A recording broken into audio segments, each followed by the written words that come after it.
Okay, good evening. Good evening.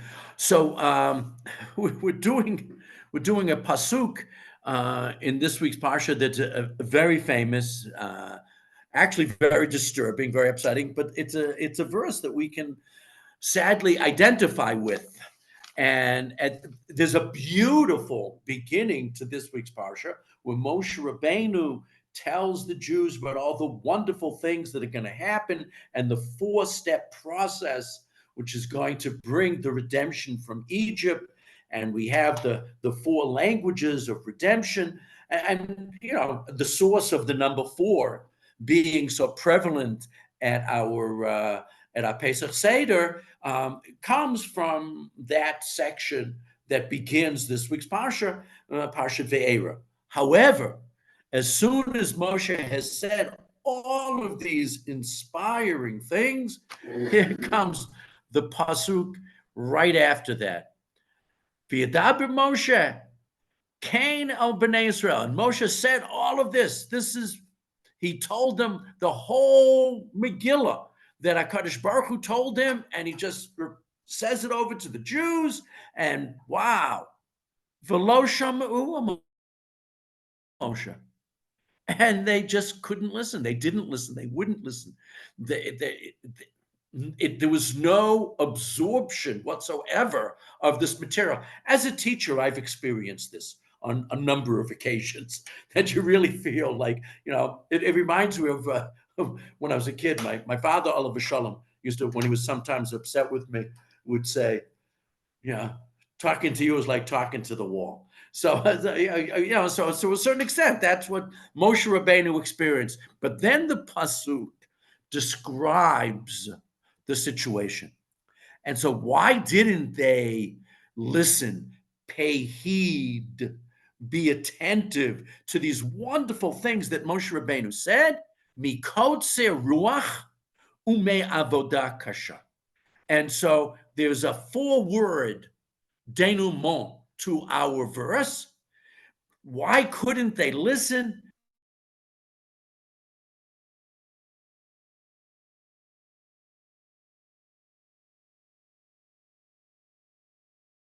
Number one, Tzirach. Now, the JPS is coming up. Their spirit's bondage.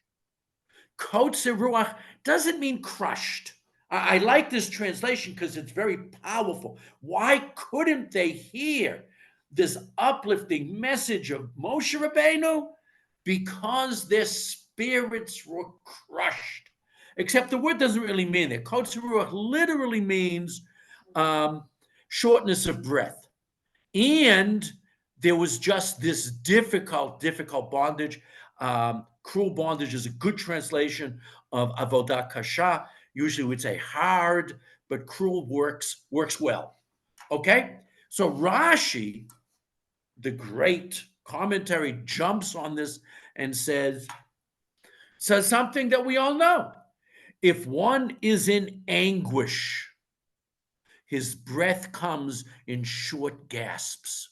We've all either experienced it ourselves, or I remember as a teacher, there were kids that would get hurt, and you go, this idea that this shortness of breath, we've either had it ourselves or we've seen it in others, and he cannot draw long breaths. And it's just he can't calm down. It's a real problem. In a somewhat similar manner to this, I heard this section expounded by Reb Baruch, the son of Rabbi Eliezer. Okay, and he brought this other idea. And he starts a verse from Yirmiyahu. This once will I cause them to know my hand and my might, and they shall know my hand is the Lord. So Rabbi Baruch was apparently a contemporary of Rashi. We're not exactly sure that much about him. We may learn from this text that when our Holy One, blessed be, fulfills his words, even when it is a matter of punishment, he makes it known that his name is the Lord. And of course, this is all the more so when he fulfills his word and a man of bestowing reward. So now that sometimes your breath is just taken away by what's going on. And the impact of knowing that this comes from a HaKadosh Baruch Hu, you have trouble responding to it. But here, it really has to do with what was going on in Egypt. And I think Rashi's expression about people that have this shortness of breath, that they can't catch their breath, is an emotional reaction to hearing certain types of news. Okay, the Chizkuni, right below the Rashi, they were too afraid. Their coats of ruach. The ruach here doesn't mean breath from the word wind. It means more spirit. Their spirit was broken. It wasn't like Rashi said, a breath issue. It was instead a spirit issue. And they were afraid. They just couldn't bring themselves to believe. They were, sometimes you're in such a difficult position, or you're so afraid of situations that even when people say the right things to cheer you up and to get you going, you just can't accept it because of the worsening of their condition. So the reason that they were so afraid of their status was because it wasn't just that things were bad, but the end of the previous chapter, the beginning of chapter 6, the end of chapter 5, that Pharaoh had added more work. They now had to gather their own straw, their own tevin, to make the mud bricks. And that meant that they still had to make the same number of bricks, but they had more stuff to do as a result of Moshe's intervention. So now they looked at Moshe and they said, we listened to you before, but now we're not going to listen. Pharaoh had succeeded at this stage. It's like there's a mind game. There's a competition for the hearts and minds of the Jews. And at this moment, Pharaoh's winning. For this instant, Pharaoh has won. Pharaoh had succeeded at this stage in making the people forget their dreams of freedom, or at least improved conditions, by burdening them with additional hard labor. The words divrei sheker there referred to Moshe. What happened was, when Pharaoh had added to their work, it says, let heavier work be laid upon the men. Let them keep at it and not pay attention to divrei sheker. In other words, because they were beaten and they found themselves with more work to do, they felt, the Egyptians are right. Moshe lied. It didn't get better. So I think the Chizkuni is a really good literal interpretation of what's going on under these circumstances. And to add to that, I want to skip down on the first page. Go down to where it says the Rashbam. I apologize. I'd originally going to do them in a different order, but right now I want to do the Rashbam, who says they didn't hear Moshe. Why? They didn't hear Moshe now. Although initially, a chapter ago, 2 chapters ago, it says they did believe Moshe and his mission. As we know from Exodus 4:31, V'ye'eman, the people believed. So we have a roller coaster going on here. They believe, then more work gets added to them, and they think Moshe's a liar. Then Moshe gives them these promises. They want to believe them, but they can't. They can't, because the situation has just taken away their ability to believe. This was based on their expecting immediate relief from their servitude. We're going to return to this idea of immediate relief in a few minutes. Rev Lichtenstein is going to talk about it. It's going to be a few minutes, maybe 10 to 15 minutes before we get back to this point. So on the literal level, Moshe Rabbeinu says all these inspiring things to an audience that just can't accept the message because they were just beaten down by the oppressions of Egypt. Okay, let's go back up above to the Orach Chaim. The Orach Chaim. Okay, my son is leaving. We're saying goodnight. The Orach Chaim goes through. Yaakov wants to say hi to everybody here. Okay. The Or HaChaim says they didn't listen because or for impatience of spirit and cruel bondage. And he is bringing in a new factor that a number of the commentators are going to take a look at over the next 10 minutes or so are going to play with. And that is, perhaps the people did not respond positively to this assurance because they had not received the Torah. In other words,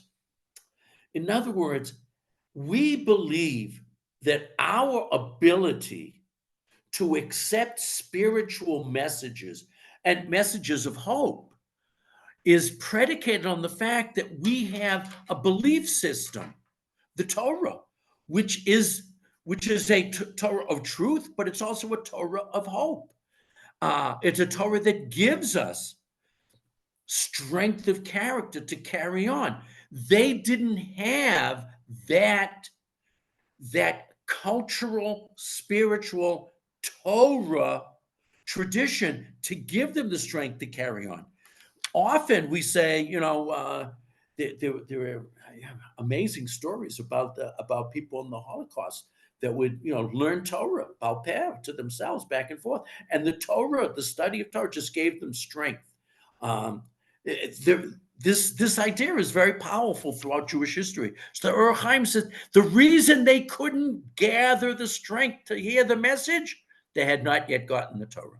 Since Torah broadens a person's mind, the Torah may hint at that by describing the Israelite state of mind as narrow-minded, limited. Kotzir Ruach, he's saying, means narrow-minded. Their ruach, their mind, spirit, okay, their mental state was narrowed and shortened. Okay. And because of the cruel bondage. And then there was the work. The Torah writes, and because of the cruel bondage, is that they suffered from kotzir ruach, spiritual inadequacy, if you will, independently of the effects of their present state of mind, their present physical state. There were two separate issues.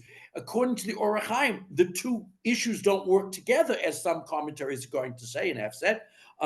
They're totally separate issues. One is this terrible slavery and torture and hard work, but there was also the fact they don't have the spiritual background, the spiritual power to draw on, to give them the moral strength to carry on. They're missing that. And because of the cruel bondages that they suffered, independently of the effect of the bondage and on their state of mind, they had become impatient at their fate when they pondered the additional workload Pharaoh had imposed upon them. This is why the Torah adds the words me'avoda kosha, from hard work. The people had good reason for becoming impatient at their fate, because when Moshe had come, he had given them hope. This had given them a new and wider perspective in life. Now, when Pharaoh had decreed additional hardships, their minds concentrated only on how to cope with their even worse situation. The word me'avodah may therefore be understood as something comparative, that is, even greater bondage. Look back at the verse. Translate it like this. They would not listen to Moshe because they had no spiritual basis. And they also were given even more bondage, more cruel work. So they're two separate issues, but they couldn't find the moral, ethical, spiritual power within them because they hadn't yet been given the Torah. This idea is going to be played on by a number of commentaries. Rabbeinu Bechaye, according to number 4 down the page, According to a midrash, the word mikotzer, in the expression mikotzer ruach, totals the word mikotzer has the numerical value of 430. Okay, why is that significant? It made them believe that the redemption was due to occur only after 430 years of such suffering. Now, we count the amount of slavery in three separate ways. We believe that the Jews were actually in Egypt for 210 years. Of that, only about 80 of them were actual slavery, but 210 years in Egypt. 400 years is from the time that Avraham Avinu has Yitzchak. From the birth of Yitzchak is 400 years. 430 years is from the time of the Brit Bein HaBetorim, the promise of this happening. So there are three different amounts of time. At this moment, they had Kotzer Ruach because they believed, oh my God, this is going to last 430 years. We're only at the halfway mark of this experience. Whoa. So that made them feel that I don't want to hear that something's going to happen in 2 centuries. Give me a break, right? Okay. I now want to go down, and from here we're going to shift our focus sort of away from psychology and from the actual work experience to more, I guess, theological issues, which we're going to see in Rav Gold over here, who's a Rebbe teacher at Yeshiva Harried, and then on the back page from Rabbi Schrager, who's a teacher at Or Sameach. But we're going a slightly different direction for a few minutes. Rav Itiel Gold, it turns out that the people were not eager to leave Egypt. Totally different pshat. They weren't listening. The Kotzer Ruach was because they weren't listening to Moshe's message. They wanted to stay in Egypt. It's a totally different approach. It's not like they had hope before. Before they believed Moshe, but they weren't interested. They would rather stay in Egypt, and we're going to see this experience throughout the period in the desert, that many people wanted to go back. And the Midrash says that, this is not Pshat, but the Midrash says that 80% of the Jews wanted to stay in Egypt and died during the plague of darkness. And it turns, well, I'll come back to a second. So it turns out the people were not eager to leave Egypt. This is reflected in the lack of interest by the people in Moshe's speech. Kotzer Ruach doesn't mean they're out of breath. They just weren't interested. They weren't buying the message. But they listened not for impatience of spirit and for cruel bondage. But as discovered that they didn't leave willingly, but are chased out. That's a pshat that's going to happen in next week's parsha. They were so strongly connected to the detestable things of Egypt. They liked the Shikut Sehem. They liked the Avodah Zarah. They liked the bad stuff in Egypt. So that when God arrived with the tidings of redemption, they preferred slavery within the culture over freedom without it. As a matter of fact, the Targum Yonatan on the words Mikotze Ruach, he says in Aramaic, Polchana Nochra'a. Polchan means cultic behavior. Nuchra means foreign. He says that that's Avodah Zarah. In other words, they were into the Egyptian Avodah Zarah. They didn't want to leave. They liked it there. And we, that becomes a major issue. Turn to the back to Rabbi Schreiber on the back. We're going to go back to the front in just a couple of minutes. Reb Shimon Schreiber from Or Sameach says they were so overworked and oppressed. He gives them more of an excuse as opposed to Rav Gold, who just said, they weren't interested. Rav Schreiber says they were overworked and oppressed. They could not find a moment of equilibrium to connect with their sense of higher purpose. In other words, if they hadn't been beaten down by the Avdut by the bondage, they might have been able to find the strength of character to hear. Today, the biggest impediment against our moving forward with clarity, he works for Osamek, which is, historically does a lot of outreach work and works with a lot of Balei Tshuva. And he says the biggest problem in trying to get people interested in Torah is the 24/7 distractions, news cycle, entertainment, consumerism, and celebrity culture. I'm not sure exactly what the celebrity culture is, but I think I know the others. I don't know how many Jews are involved with following celebrity. I don't know. But okay, but I'll believe him. Now, but part of the reason that it's hard to interest people in spiritual issues, I'm sure that other religions are having the same problem, that that are there are just too many distractions. So the message was there, but they were distracted from it. And this is really a modern problem. With video screens everywhere, we suffer from no time to think syndrome. An ominous state of distraction with little time to ponder life's biggest questions, like, why am I here? This is precisely Pharaoh's tactic. Involve you in low priority battles over the minutiae or minutia of life. He's betting that by keeping you distracted, you'll no longer confront the real battle of adding meaning and purpose to life.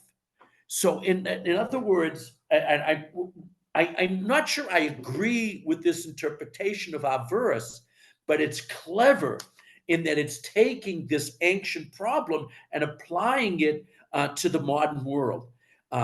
When I was teaching middle school in America, and most of my classes were mostly kids from non-Shomer Shabbos homes. Once in a while, the class was majority Shomer Shabbos, but generally there were more.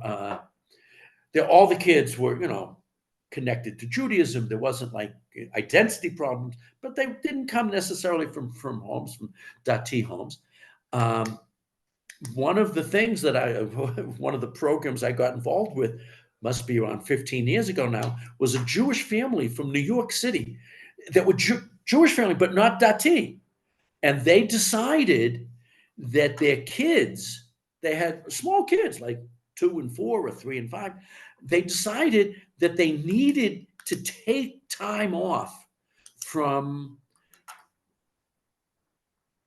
media, from their phones, from the computer, from the TV screen. And they said, one day a week, we're going to just turn off all the electronics in the house. And since they were Jewish, they decided to do it from Friday night to Saturday night, which is very nice. They were New Yorkers. They knew about Shabbos. It wasn't like, wasn't like alien to them. And they didn't become firm. They still drove on Shabbos, but they started making candle lights. They started, lighting candles and making Kiddush and Havdalah. And the kids really looked forward to Havdalah because that meant they could turn on their phones. But it became a movement, and they had like hundreds of thousands of supporters that were taking, a day of the week. There were Christians that were taking Sunday. There were Muslims that were taking Friday, and there were just people, just taking. There were many people that didn't want the day that they took off to be on the weekend, because weekend they had more free time. So there were people, but every day of the week had some people that were turning off all of their electronics. And this is a fascinating idea. Just the ability to turn them off for a 24-hour period means that we can be, free from their horrible, oppression of us. So it's an interesting idea of Rabbi Shraga, that he thinks, that Pharaoh understood all of that, and that the more he, pressured them like that, they couldn't think about the higher things. And this idea really brings us to something that Rav Lichtenstein wants to talk about. So Rav Lichtenstein, Oliver Shalom, the late Rosh Hashiva of co-Rosh Hashiva of Yeshivat Harried and a tremendous Talmud Chacham, a big tzaddik. He comments, it's a much longer article, but this is the heart of the piece. And he begins with the question we've been asking for the last half an hour. Why did Bnei Israel not listen to Moshe? After all, his message was one of support, consolation, and redemption. And his words were meant to influence the nation. I mean, he was really a motivational speaker. You'd think he said all these wonderful, it's going to be great. It's going to be grand. Everything's coming up roses for you and me. It was like a very inspiring speech. Why shouldn't it have had some effect on these people? Despite all of this, Moshe's words failed to impress the nation. Their response, and here's a new word. That's why I underlined it and put it in bold. It's a different word from what words we've seen before. They weren't crushed. They weren't out of breath. They weren't pressured. They were apathetic. It was like the reaction was ho-hum. It's an interesting different take on what was going on. They walked away saying, nice speech. What's it got to do with me? Because of shortness of spirit and the hard labor. Indeed, the situation was harsh. But surely something of Moshe's message should have penetrated. Firstly, the expression shortness of spirit and hard labor can be understood literally. But if we examine the shortness of spirit more closely, we arrive at a different interpretation. The spiritual, top of the next page, barometer of the nation records an all-time low. They are incapable of hearing the promise, and I shall take you to myself as a nation. V'yikhu, and I will take you. You will be my people, and I will be your God. So they were incapable of hearing the promise. Why? We'll see in a minute. Secondly, the nation could not accept the timetable. The first is they couldn't chap.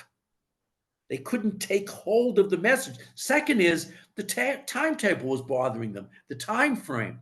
They wanted immediate redemption. When you're in pain, there's one thing to say, we like immediate gratification, and isn't delayed gratification better? There's the famous marshmallow story with the little kids.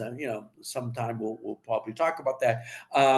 But we know that immediate gratification isn't always a good thing, but this isn't a matter of immediate gratification. They're asking for immediate relief from torture and suffering. And that is a legitimate claim.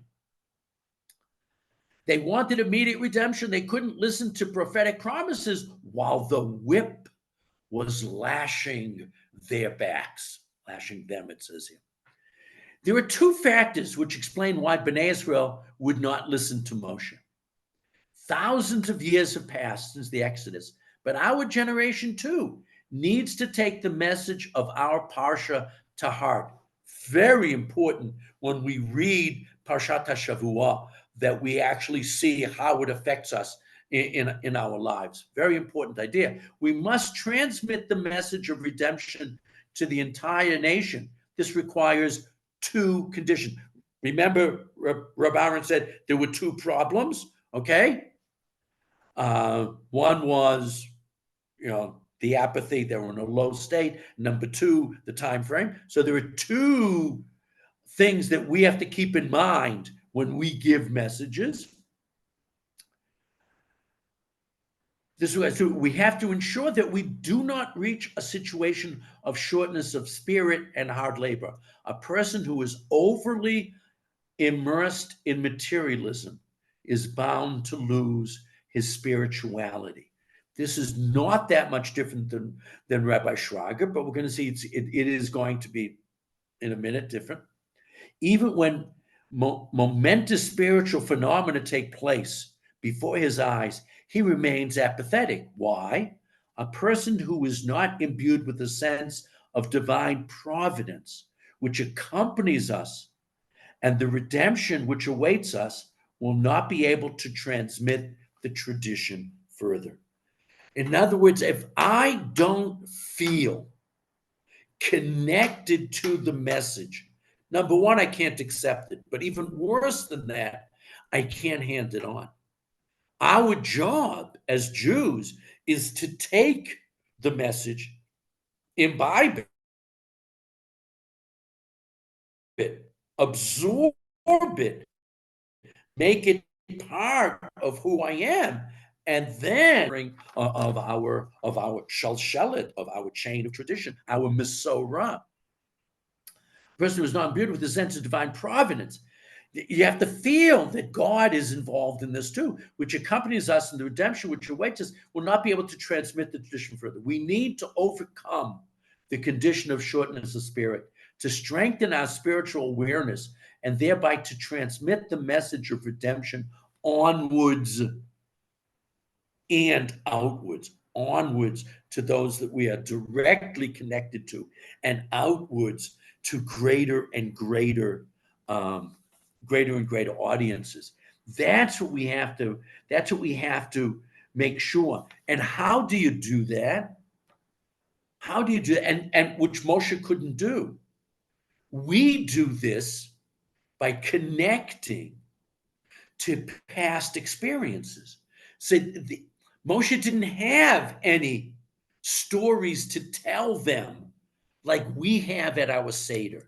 Now, it's at our Seder, we go through all of the situations of difficulty the Jewish nation went through, but then we talk about the Yeshua, the salvation, the successful escape.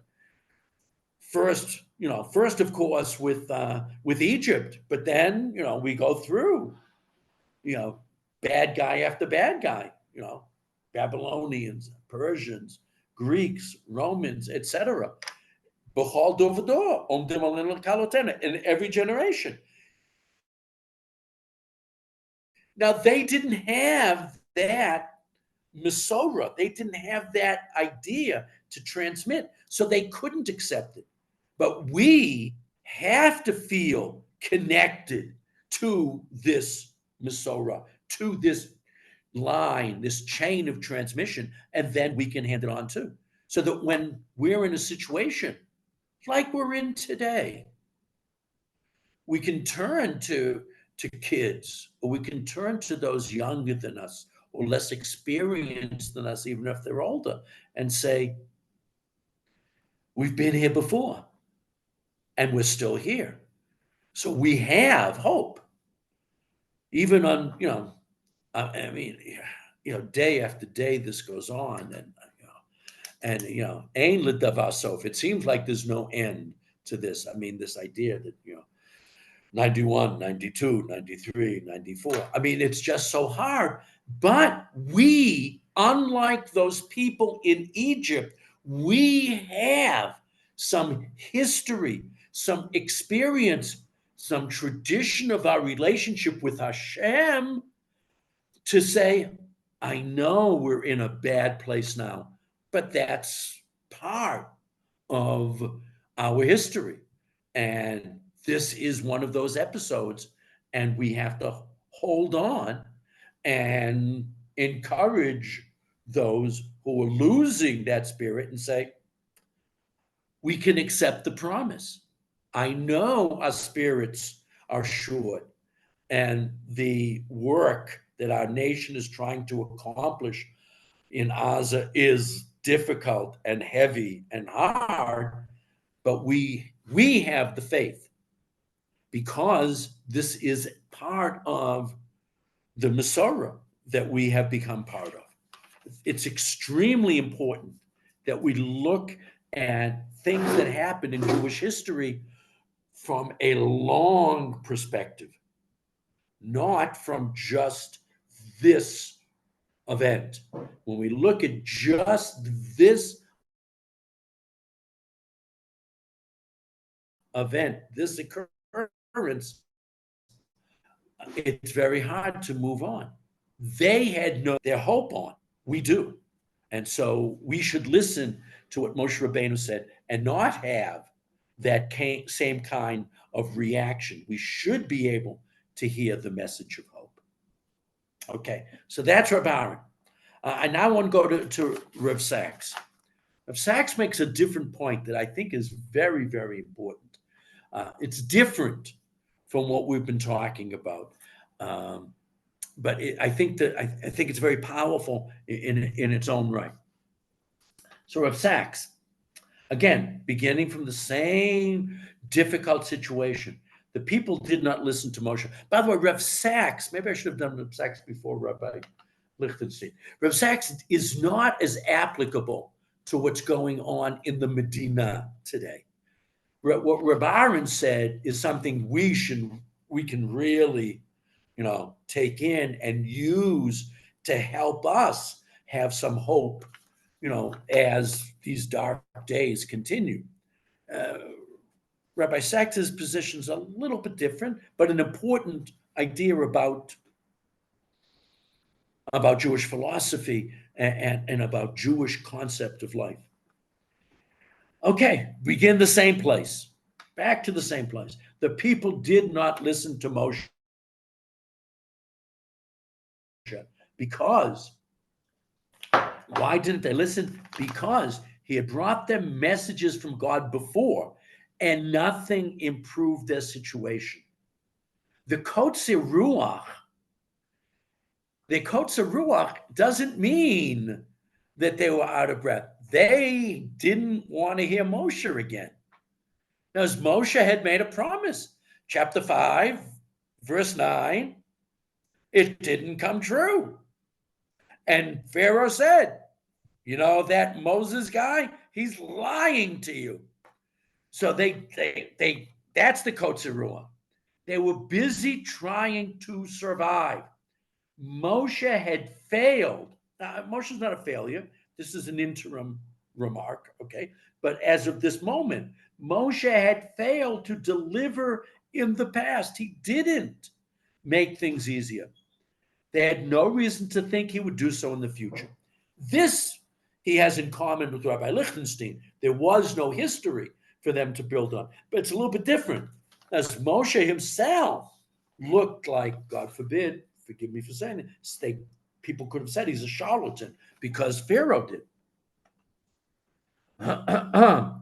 They were busy trying to survive. They had no reason to think he would do so in the future. In other words, if you want to improve people's spiritual situation, first improve their physical situation. You want them to think higher, theoretical, highfalutin ideas. That's wonderful, but give them a meal first. I think Chabad understands this. Chabad's message is much easier to accept on a full stomach, or even better, after a couple of shots of vodka. It just works. It just works. And what Rabbi Sachs is saying is true. This is one of the most humanizing aspects of Judaism. There is a truth here that Jews have noted more fully than any other civilization. He says than any other civilization. Most religions, now when he says there's most religions, the first thing I think of is Christianity, but it's going to be true of Islam too. Most religions are cultures of acceptance. There is poverty, hunger, and disease on earth because that is the way the world is. Okay. That is how God wants it. No, God forbid. But that's what other religions say. God wants us to suffer.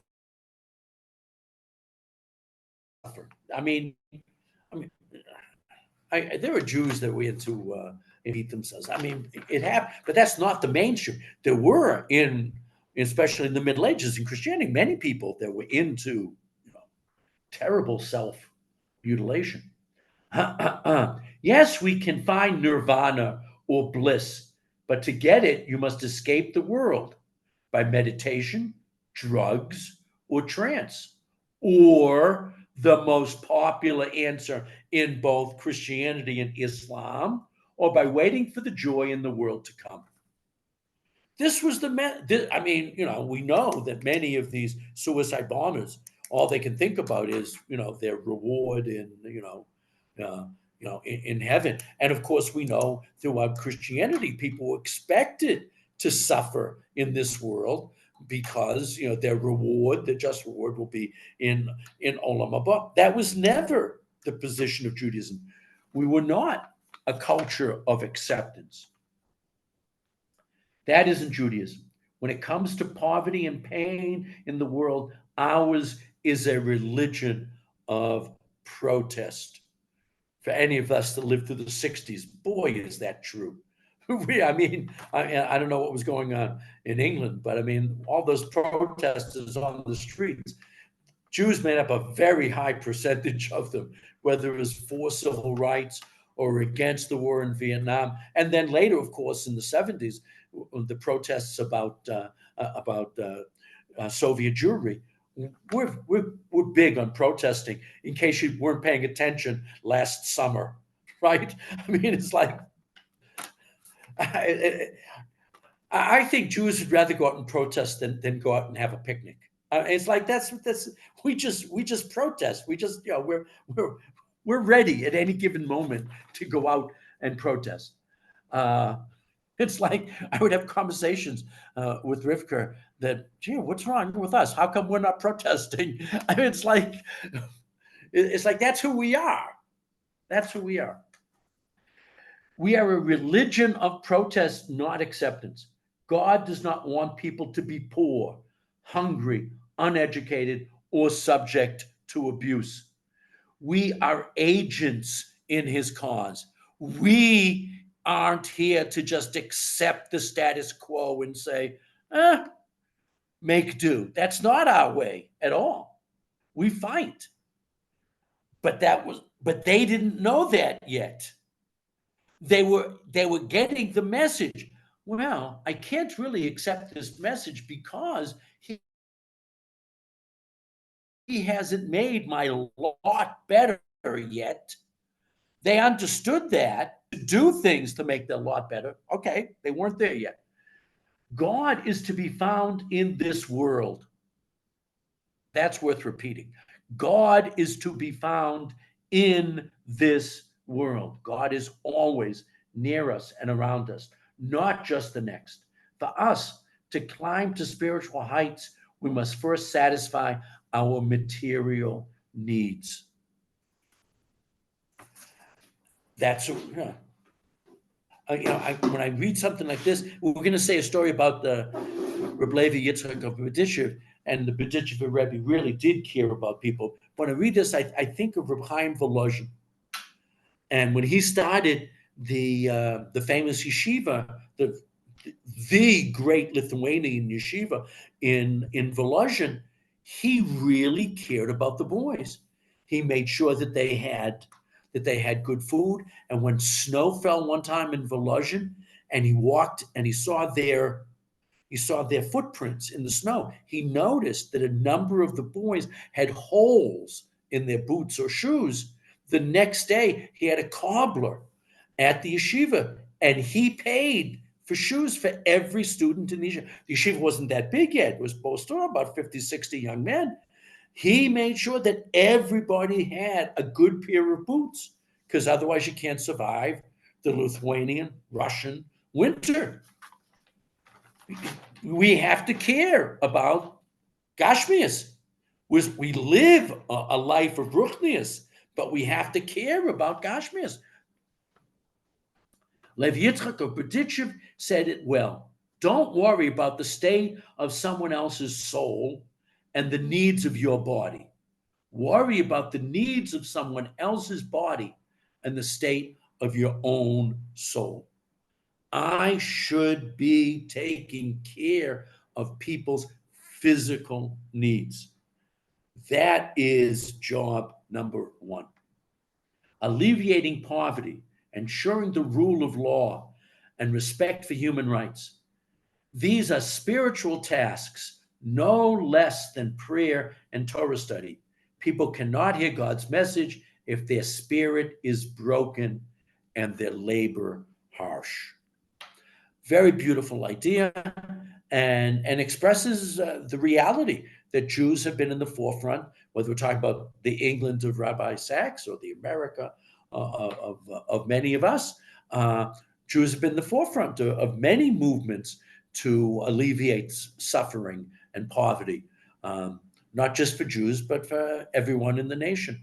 It's an important reality of our hashkafa, of our point of view.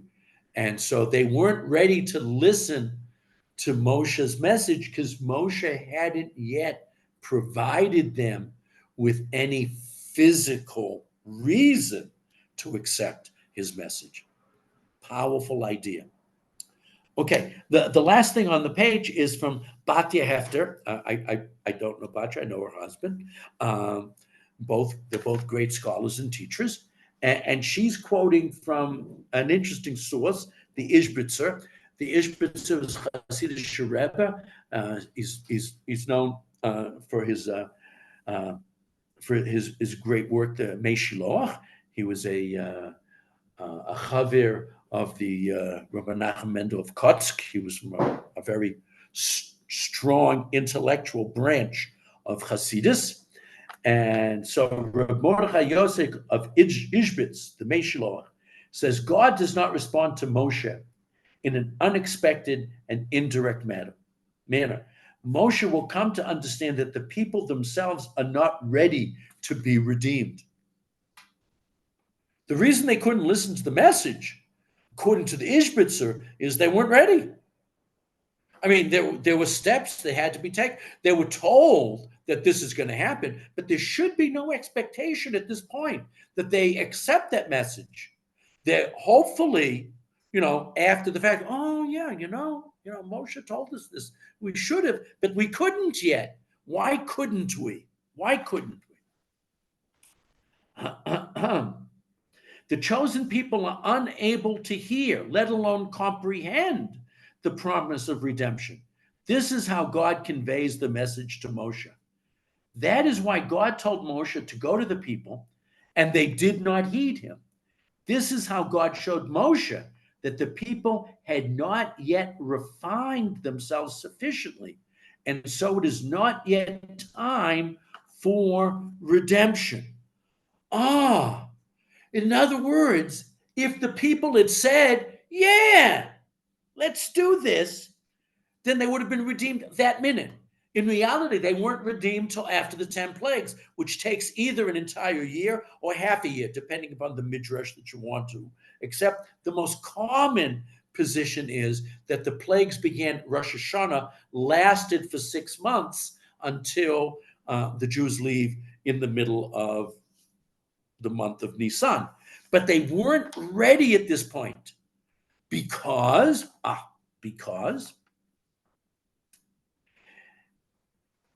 we learned 2 lessons. First, God's designs are beyond human comprehension. In other words, we don't really understand what God's got in store for us.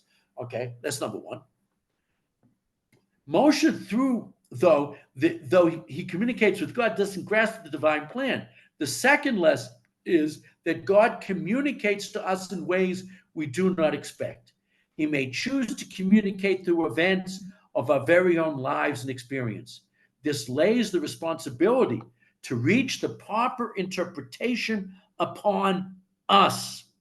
In other words, he was hinting to the Jews what was going to happen, telling them this is going to happen. Now, they couldn't accept it yet. If they could, they would have been redeemed at that moment. They would just said, if they had said, yeah, then they would have marched out of Egypt that moment, according to the Ishbitzer.